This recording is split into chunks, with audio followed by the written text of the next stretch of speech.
Vinod ji, mister Vinod, Vinod साहब।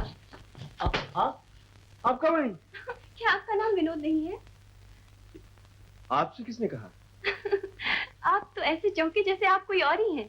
3 बार पुकारा मैंने। आई एम सॉरी, मैं दरअसल ये प्रोग्रेस चार्ट और अकाउंट्स की किताबों में खो गया था। आप बैठिए ना। पहली बार इस ऑफिस में आई हैं, कहिए आपकी क्या सेवा की जाए। मैं तो आपको मुबारकबाद देने आई थी। ये सब आपकी मेहनत, आपकी लगन का नतीजा है, जो हमारी मिल ने 2 महीने में इतनी तरक्की कर ली। मजदूरों की जिंदगी ही बदल गई। इस तारीफ पर इतनी दिलचस्पी का बहुत बहुत शुक्रिया। दरअसल ये सब कुछ आप ही की बदौलत है। चलिए मैं आपको एक चीज दिखाता हूँ।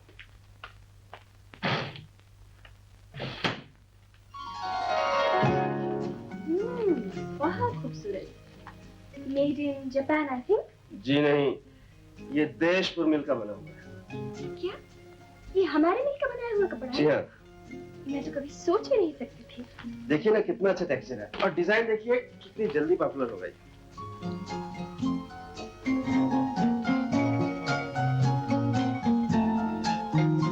बहुत ही अच्छी लग रही है। Wonderful wonderful. जवाब नहीं, माफ करना, मैंने आप दोनों को इस ड्रामेटिक पोज में डिस्टर्ब किया है, मगर मिस्टर विनोद, आपने मुझे फैंटास्टिक आइडिया दिया है। अलापूस, मैं अभी आता हूँ। एक्सक्यूज मी मैडम, इसे यूं लपेटिए। अरे ये क्या कर रहे हो? ये इनका आइडिया है। आज का कस्टमर बहुत होशियार है, उसे समझाने के लिए, बुझाने के लिए जरूरत है पब्लिसिटी की, प्रोपेगेंडा की। रेडियो पर बार बार सुनवाइए। देशपुर सिल्क मिल्स की नई डिजाइन वाली चिकनी सिल्क आपके मुलायम और चिकने बदन को चमका देगी। जरूर खरीदिए, जरूर खरीदिए। Original idea number 2, fashion parade Bambai में धूमधाम से 36 ब्यूटियों को पेश किया जाए, और फिर अखबारों में मैडम आपकी फोटो छपेगी। आइडिया अच्छा है, लेकिन मैडम आपको मेरा साथ देना होगा। शो आपसे शुरू होगा, आप पर ही खत्म होगा। मिल की तरक्की के लिए मुझे आपकी शर्त मंजूर है। Thank you very much. अब देखिए मेरा हंगामा, देशपुर सिल्क मिल्स का ग्रैंड फैशन शो।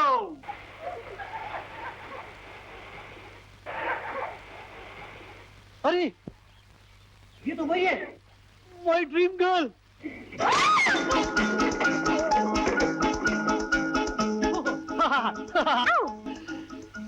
मैं तुम्हारा पीछा कर रहा हूँ या तुम मेरा पीछा कर रही हो?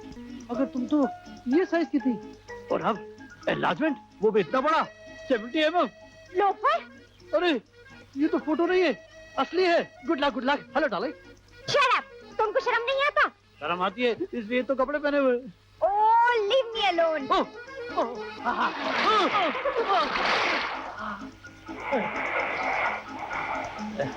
सुनिए, कल जो यहाँ फैशन शो हुआ था ना, उसका इंचार्ज मैं ही हूँ। जब से मैंने तुम्हारी तस्वीर देखी है, मैं तुम्हारा आशिक हो गया हूँ। मैं तुम्हें देशपुर सिल्क मिल्स का परमानेंट मॉडल बनाना चाहता हूँ। तुम्हारा एग्रीमेंट तैयार है, अभी निकाल कर दिखाता हूँ। देखने में तो शरीफ लगते हो, लेकिन हरकत इतनी जलील। क्यों? मैं तो कागज निकाल रहा था। जानते हो तुम किससे बात कर रहे हो? देशपुर सिल्क मिल्स का PRO श्री बाके बिहारी लाल। मैं इस लड़की की लाइफ बना सकता हूँ, इसका कॉन्ट्रैक्ट बनाता हूँ। अच्छा, ओह, हाउ डू यू डू? मैं बेबी का सेक्रेटरी कम गार्डियन हूँ। Very good, very good. ये रहा कॉन्ट्रैक्ट। 400 रुपया महीना पगार मिलेगा। आज से तुम्हारा खाना पीना सोना मेरे साथ सब फ्री। मेरा मतलब है मेरे मकान में रहना फ्री। ओह, आई सी। यस मैडम, तुमने ऐसे बड़े आदमी को जलील बोला। I am very sorry sir, लेकिन बेबी का एग्रीमेंट तभी होगा जब एडवांस पैसा मिलेगा। ओके ओके, तुम ऐसा करो, तुम जब तक इस एग्रीमेंट को पढ़ो और इसको साइन करो। लेकिन मेरे पास पेन नहीं है। पेन तुमको बाहर गोरखा देगा। बेबी एडवांस जरूर लेना है। अरे हम बेबी को एडवांस भी देगा और सिने एडवांस भी देगा। आओ बेबी, अरे आओ ना। हेलो। हेलो। आप? अभी तक सोए नहीं क्या? जी नहीं, मैं सोच रहा था। अच्छा, क्या? कि आपकी वजह से शो कितना कामयाब रहा। अब देखिए अपनी मिल का उत्पादन यकीनन बढ़ जाएगा। हम नई मशीनें लाएंगे, आमदनी बढ़ेगी और मजदूर खुशहाल हो जाएंगे। आप हमेशा मिल और मजदूरों के बारे में सोचते रहते हैं क्या? क्या जिंदगी में और कुछ भी नहीं है? बहुत कुछ है अनु जी, लेकिन सबके लिए सब कुछ नहीं होता। सबकी नहीं, मैं तो सिर्फ अपनी और आपकी बात कर रही थी। आपकी बात अलग है, लेकिन मैं किस काबिल हूँ? जी हाँ, लेकिन कुछ अपनी और मेरी भी तो कही और सुनिए। जी? इतने ना समझ है आप। श्रीमान जी, जरा दिमाग पर जोर दीजिए ताकि वो दिल की बात समझे। देखिए, मेरे पास ना तो दिल है और ना दिमाग। मेरे पास दोनों है, कहिए तो हिस्सा बांट कर ले। सुनिए, दिल आपका हुआ। जी?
भैया कहीं चोट तो नहीं आई मुन्नी? नहीं भैया, चल। बच्चों, क्या हुआ? कुछ नहीं। रज्जू कौन है? रज्जू मुझे भागे की एक अभागन बहन है। अच्छा, कहाँ है वो? उसी की तलाश में तो भटक रहा हूँ। मुझसे बिछड़ गई है वो। हम दोनों के एक दूसरे की सिवा इस दुनिया में कोई नहीं। वो मुझे खोज रही है और मैं उसे तलाश कर रहा हूँ, लेकिन कहाँ? मैं तो बिल्कुल खुश हूँ। तुम्हारी मिल में काम करता हूँ, तुम्हारी मोटर गाड़ी में घूमता हूँ, और वो बेचारी न जाने कहाँ मेरी तलाश में भटक रही हो। दिल छोटा मत करो, अपनी बहन को तलाश करो। तुमने पुलिस में रिपोर्ट की? नहीं, मैं पुलिस में रिपोर्ट नहीं कर सकता। और तुम भी इंस्पेक्टर से कुछ मत कहना। लेकिन क्यों? ये दुनिया बड़ी जालिम है। गरीबों और दुखी लोगों को सताने में से मजा आता है। जवान लड़की है, बदनामी होगी, लोग बातें बनाएंगे और शादी ब्याह में रुकावट हो सकती है। ये तो ठीक है, लेकिन किसी तरह तो ढूंढना ही होगा ना। इसके लिए मैंने आते ही उसके नाम अखबार में इश्तिहार तो दे दिया था। ये तुमने बहुत अच्छा किया। देखना, तुम्हारी बहन जरूर मिल जाएगी। चले?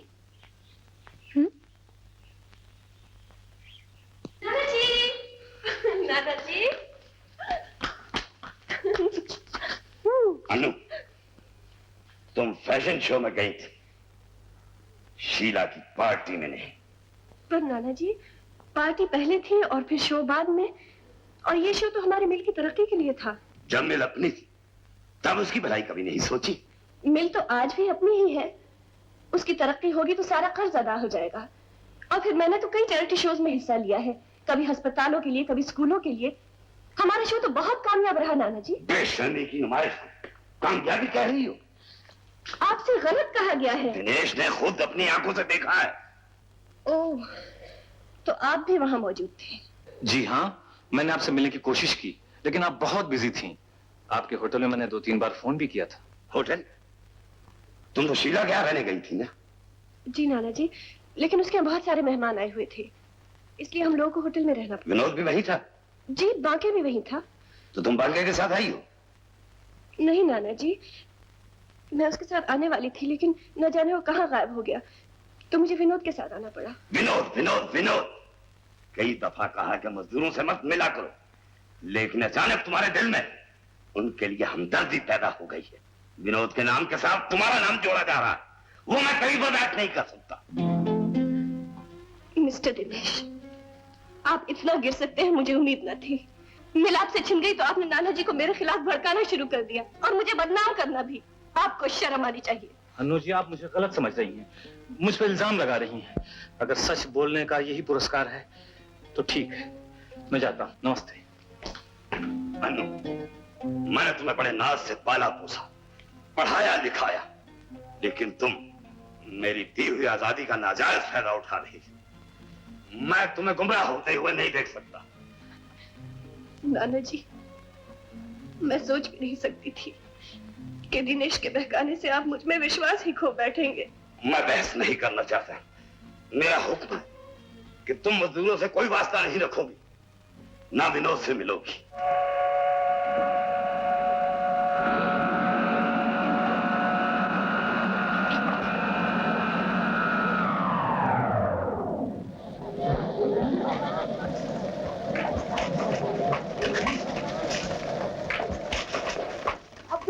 जल्दी स्विच ऑफ कर दे, जल्दी। ये मशीन कैसे बंद हुई? पता नहीं विनोद बाबू, खटाक से एक आवाज हुई और मशीन बंद। लेकिन कैसी आवाज? ऐसे हुई विनोद बाबू कि ये अजीत मस्तान की बदमाशी है। क्या आप बकते हो? बकता हूँ।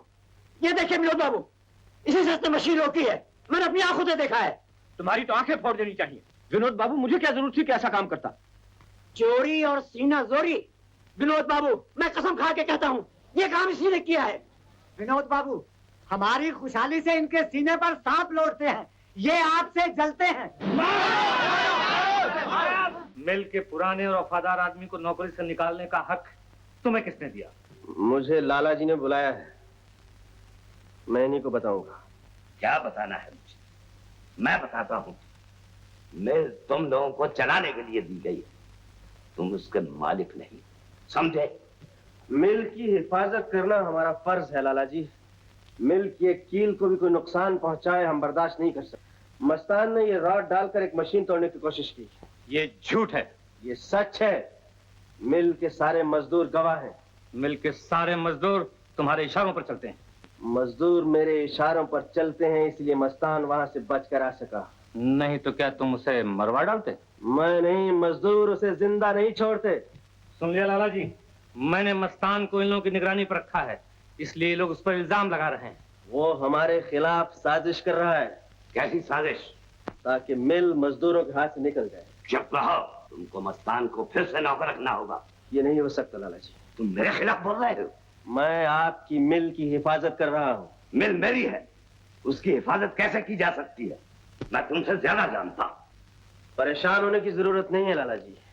मिल पहले भी आपकी थी, आज भी आपकी है। आप जरा ठंडे दिमाग से सोचिए, आपको पता चल जाएगा गलती किसकी है। मैं कुछ सुनना नहीं चाहता, तुम जा सकते हो।